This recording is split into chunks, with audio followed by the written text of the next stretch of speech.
Bonjour Patrick Ollier, Bonjour. vous êtes président de la métropole du Grand Paris.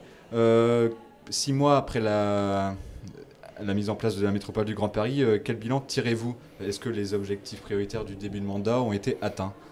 Alors, 5 mois pile aujourd'hui, 22 janvier, élection du bureau et du président de la métropole.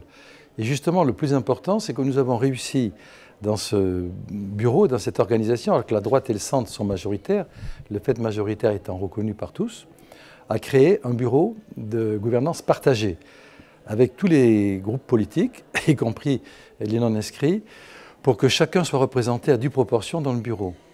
Et c'est ainsi qu'Anne Hidalgo, la maire de Paris, la première vice-présidente, vous avez eu ce matin ici Patrick Brausek, qui est le président de Pleine Commune, qui est Front de gauche, etc., etc. Et ça se passe très bien. Et nous avons ensemble une seule idée, c'est-à-dire mettre en œuvre le plus vite possible la métropole sur le plan de son fonctionnement. Son budget a été voté. Nous sommes en train de recruter les fonctionnaires et nous sommes sûrs d'avoir des locaux définitifs à partir du mois d'octobre prochain. Nous sommes donc en construction. On a mis en place les commissions. On a nos vice-présidents qui ont chacun des thématiques très précises dans les 4 compétences qui sont les nôtres. Vous les connaissez. Compétences affaires économiques, compétences sur le développement durable et l'environnement. À partir de janvier prochain, aménagement du territoire métropolitain et habitat et logement, qui tout ensemble constituent des compétences extrêmement vastes et qui doivent être mises en œuvre avec un budget que le gouvernement, dans la loi qu'il a fait voter, a vu d'une manière très, très réduite. Notre budget n'est pas assez confortable pour faire face aux soucis d'investissement de la métropole. Et nous avons un fonds d'investissement métropolitain qui est de 70 millions, ce qui est tout à fait insuffisant, mais on va faire avec, jusqu'au moment où la loi sera réformée, parce qu'il faut la réformer, pour justement doter la métropole d'un budget conséquent, élargir son périmètre à toute la zone dense, et surtout finaliser la vie des EPT de telle sorte que les EPT puissent aller, les établissements publics territoriaux, au-delà de 2020, en étant de véritables EPCI, et continuer au-delà de 2020 à percevoir la CFE comme moyen d'action ou d'investissement. Ça me paraît essentiel, etc., etc. En mai dernier, concernant ces EPT, vous avez présidé la première conférence avec les 12 présidents d'EPT pour réfléchir sur vos méthodes de travail. En quoi consistera exactement cette collaboration et cette coopération? Alors la loi fait l'objet d'un grand vide, car les établissements publics territoriaux n'ont pas de relation organisée de manière fonctionnelle de par la loi avec la métropole. C'est quand même surprenant, alors qu'ils sont dans le périmètre de la métropole.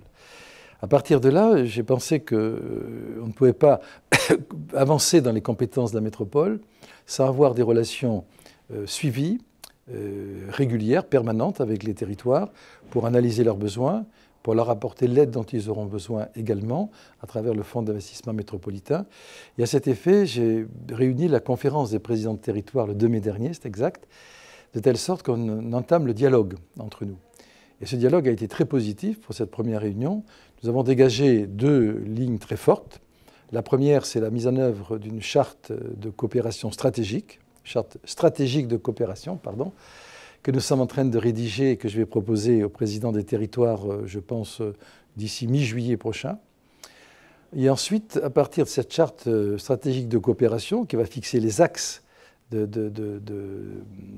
réciproque d'interaction entre la métropole et les territoires, et les domaines dans lesquels nous pourrons intervenir et apporter des conseils ou éventuellement des solutions. On a décidé de mettre en place un observatoire financier métropolitain, parce que nous allons avoir à donner des subventions, apporter des aides grâce à notre fonds d'investissement. Et moi, je ne veux pas que ces aides soient apportées au doigt mouillé, qu'on puisse nous suspecter de privilégier qui que ce soit.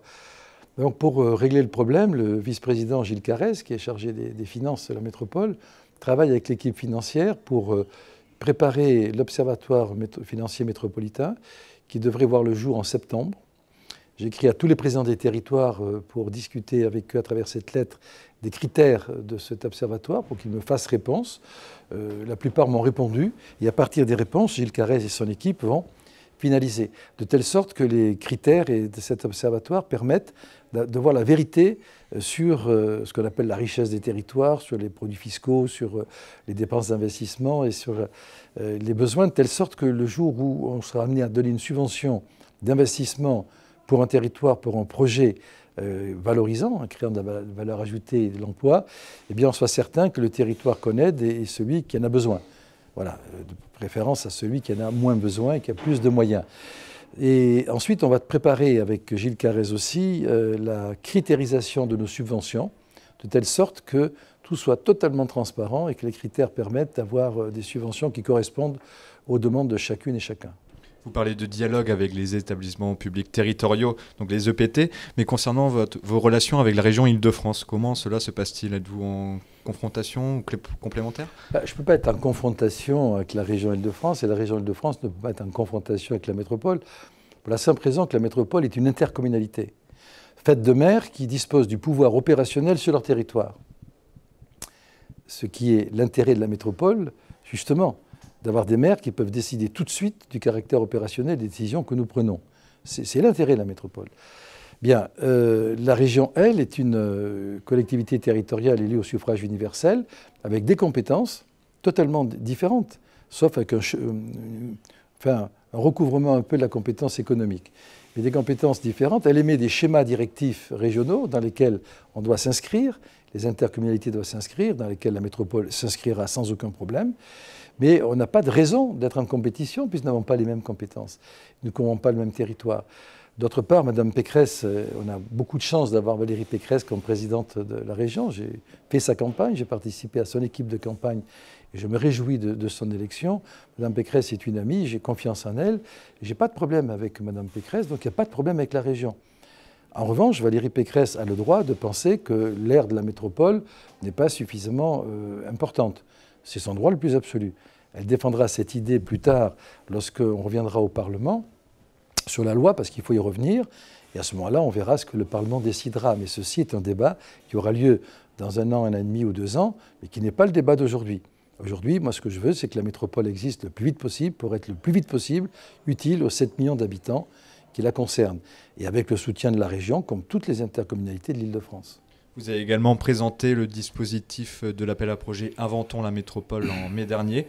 Pourquoi avoir lancé cet appel à projet? Y avait-il un besoin d'inventer ou de réinventer la métropole? Il y a un besoin d'identifier la métropole. Il y a un besoin de la rendre lisible. Il y a un besoin de faire comprendre aux populations, et on va d'ailleurs engager des actions citoyennes à partir d'octobre prochain pour expliquer, lorsqu'on aura mieux construit la métropole, comment elle fonctionne. On a ressenti ce besoin dès le premier jour. Et le meilleur moyen d'identifier la métropole, de la rendre lisible, c'est d'engager des actions lisibles immédiatement. Et ce concours Inventons la métropole du Grand Paris est un concours qui permet de rendre la métropole lisible. D'ailleurs, à Baltard, pavillon Baltard, le 23 juin dernier, nous avions, non, 23 mai dernier, pardon, nous avions prévu 250 présents parmi les communes qui voulaient concourir, parmi les aménageurs, les architectes, etc. Il y a eu 380 présents. Il a fallu leur ajouter une centaine de chaises. Ça a été un immense succès, et au point que, lorsque j'ai lancé le concours dans le mois qui a suivi, on a lancé le concours le 18 février dernier, il y a eu une vingtaine de communes candidates. Puis le gouvernement m'a demandé de prendre les hubs du Grand Paris, les 14 hubs dans le concours, ce que j'ai bien entendu accepté. Et donc, moi, je serai président du jury du concours, c'est ce qui est prévu dans notre règlement. Et puis, pour le comité d'organisation, je co-préside avec le préfet Carenco, Jean-François Carenco, préfet de région, avec un comité qui représente une trentaine de personnes et qui travaille d'une manière quasiment quotidienne, parce que le concours va démarrer officiellement à partir de fin septembre, début octobre. D'ailleurs, aujourd'hui, nous en sommes à 80 sites. Il y avait une vingtaine de sites lorsque nous arrivions à Baltard, et puis Mme Hidalgo en a rajouté 10 de Paris, et puis là, l'Arc de l'Innovation vient de nous demander de prendre ces sites, il y en a une douzaine, et puis des villes ont été candidates, plus les 14 hubs, on arrive à près de 80 sites. Je pense qu'on va saturer la capacité que les aménageurs et les architectes puissent s'organiser pour présenter, je ne sais pas, au moins 3 ou 4 équipes pour concourir, parce que sinon ce n'est pas un concours. Imaginez que la ville de Paris, avec Réinventons Paris, a quasiment saturé le tissu entrepreneurial, architectural de Paris avec 21 sites. Alors imaginez 80. il va y en avoir d'autres. Donc au mois de juillet, des équipes vont aller se rendre sur place pour valider les sites, savoir si la maîtrise foncière est établie, savoir si c'est pollué ou pas, ou si c'est pollué ou dépollué, savoir, etc., etc. Fin juillet, on va valider les sites qui seront retenus et on lance le concours donc en octobre prochain. Et c'est une affaire qui est une affaire d'imagination, qui est une affaire architecturale, donc du beau en principe, puisqu'on veut faire du beau, et qui permet à des maires d'entrer dans une aventure dans laquelle ils ne seraient pas rentrés s'il n'y avait pas eu la métropole qui les y incitait. De telle sorte qu'il y ait une sorte d'unité à partir des principes de la métropole, dans le cadre de l'urbanisme, au niveau de l'innovation, au niveau du développement durable, au niveau du beau, etc. De telle sorte que cela permette de structurer une action métropolitaine et de rendre lisible la métropole à travers cette initiative, sans avoir de locaux définitifs, sans avoir de personnel, et quasiment sans encore totalement exister. Je plaisante, mais c'est à peu près ça. Merci Patrick Ollier. Merci à vous.